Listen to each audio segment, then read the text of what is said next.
merupakan salah satu benda yang paling diburu di dunia. Keindahan dan kekayaan yang terkandung di dalamnya memiliki nilai sangat tinggi.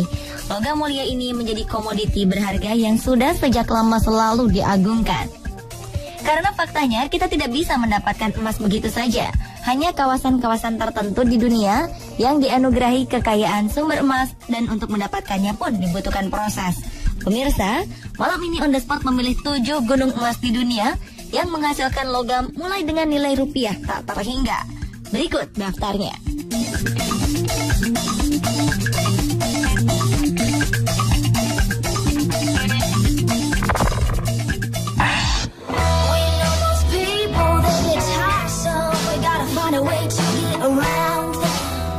Gunung emas pertama adalah tambang Grasberg atau yang lebih dikenal dengan tambang Freeport di Papua. Tambang Grasberg merupakan tambang emas terbesar di dunia dan tambang tembaga terbesar ketiga di dunia.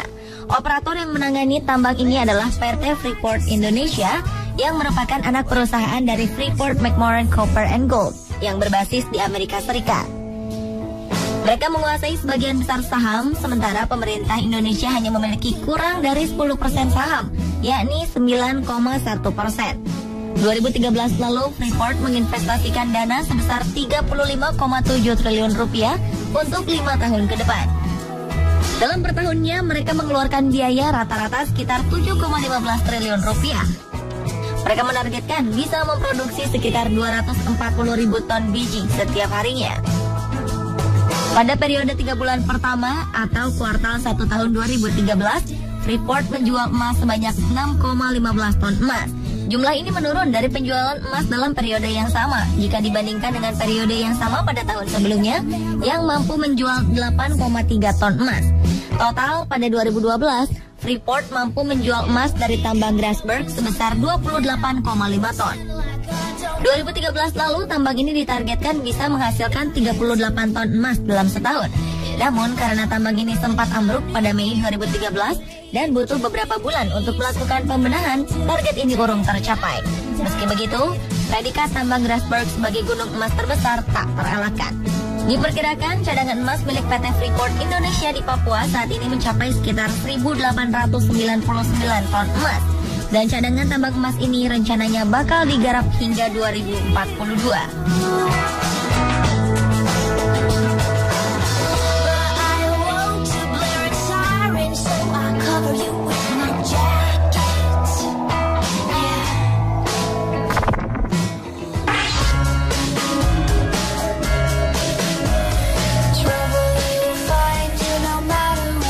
Selanjutnya adalah tambang Yanacocha yang berada di Peru.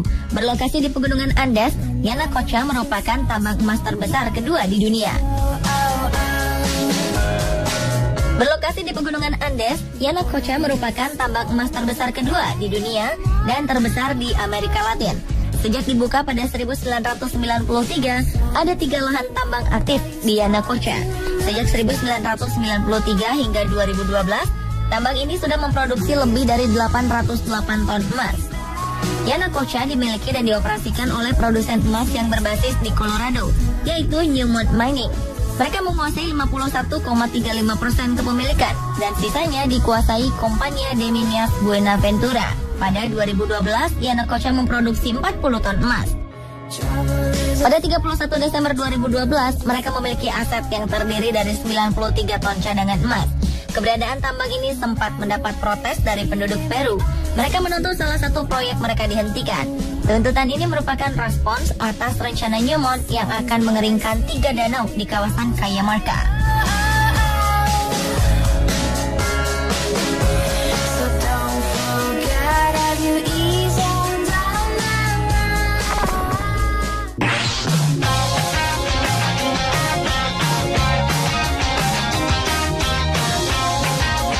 Kembali ke tanah air, Indonesia punya tambang emas lainnya, yaitu tambang emas di Gunung Pongkor, Bogor, Jawa Barat. Emas-emas batangan milik PT Aneka Tambang atau Antam sebagian besar berasal dari tambang ini. Setidaknya setiap bulan tambang Pongkor menghasilkan 200 kg emas batangan. Emas-emas ini dijual langsung di pasar dalam negeri. Jika produksi tambang Pongkor menurun, produksi Antam pun akan menurun. Seperti yang terjadi pada produksi Antam semester pertama 2011. di mana produksi mereka turun 10% dibanding periode yang sama tahun sebelumnya karena menurunnya kadar biji di Pongkor. Kawasan tambang emas ini berada di wilayah Taman Nasional Gunung Halimun, Salak, Bogor. Tambang Pongkor ini diperkirakan memiliki usia tambang hingga 2019 dengan cadangan dan sumber daya logam emas diperkirakan sebesar 41 ton. Keberadaan emas di Pongkor ditemukan oleh unit Geomint pada 1981 dan mulai produksi pada 1994 setelah izin dikeluarkan pada 1992.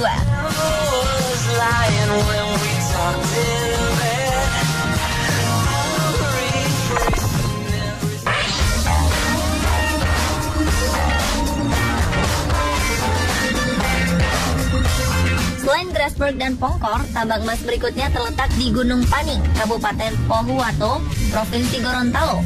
Tambang ini dikelola oleh PT J Resources Asia Pasifik Terbuka lewat anak perusahaannya PT Puncak Emas Gorontalo atau PEG.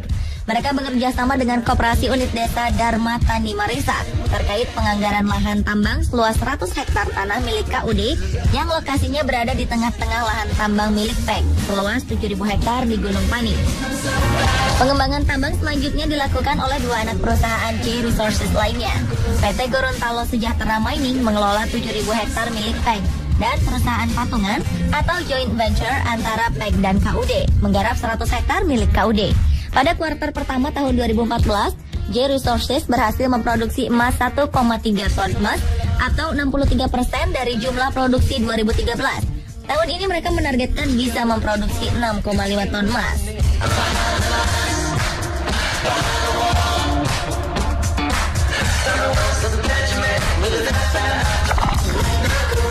I'm free as a bee flying over the trees and all the summertime boys are all looking at me. Tambang emas berikutnya berada di atas Gunung Round Mountain. Ini adalah tambang open pit atau terbuka yang terletak di NYE County, Nevada, Amerika Serikat, sekitar 89 km di utara kota Tonopah. Sebagian besar pekerja tambang ini tinggal di sekitar Hadley dan Carvers. Tambang ini dikelola Kinross Gold Corporation, pemilik 50% saham. Mereka menjadi pengelola sejak 31 Januari 2003 setelah berakhirnya kerjasama dengan Echo Bay. Barrick Gold Corporation menguasai 50% sisanya dengan sebuah joint venture atau patungan yang dikenal dengan Smoky Valley Common Operation. Emas tambang ini terletak di tepi sebuah kaldera dengan bentuk sangat halus dan pertama diproduksi pada 1906. 100 tahun kemudian, tambang ini menghasilkan lebih dari 311 ton yang dicapai dalam periode 20 tahun. Pada 2009, emas dari tambang ini bernilai sekitar 100 triliun rupiah. A little kid again. No worries for me to understand. Fall in love each night.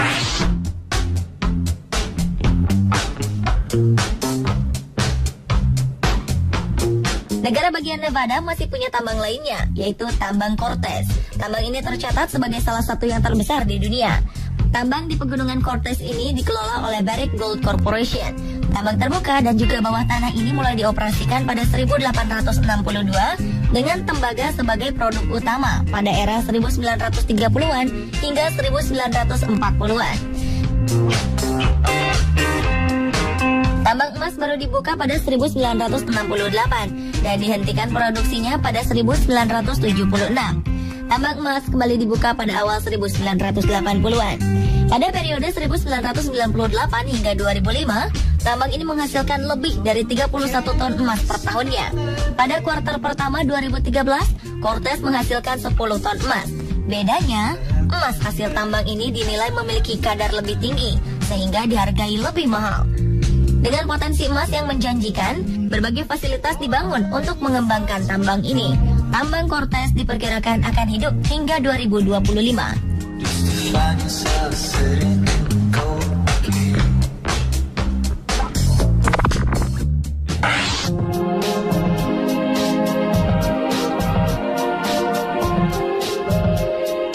Masih dari Amerika Serikat, tambang emas berikut ini bernama Bahron Gold Mine. Crown Resources Corporation merupakan perusahaan pertama yang mengajukan izin untuk membuka tambang ini. Setelah 20 tahun berjuang, Akhirnya proses produksi dimulai pada 2008 di bawah Kinross Gold Corporation yang membeli Crown Resources Corporation pada 1996. Kinross menghabiskan dana lebih dari 1,1 triliun rupiah untuk membangun tambang ini. Mereka juga mengubah tambang yang tadinya open pit atau terbuka menjadi bawah tanah. Produksi emas tambang ini dimulai pada Oktober 2008 dengan hasil antara 1,7 ton emas. Pada 2018, tambang ini menghasilkan 6 ton emas. Meskipun menghasilkan cukup banyak emas dan menciptakan 180 lapangan pekerjaan baru bagi masyarakat sekitar, tetap saja tambang emas Cortez ini menghadapi protes keras dari para pecinta lingkungan hidup yang ingin mempertahankan keindahan Okanogan National Forest.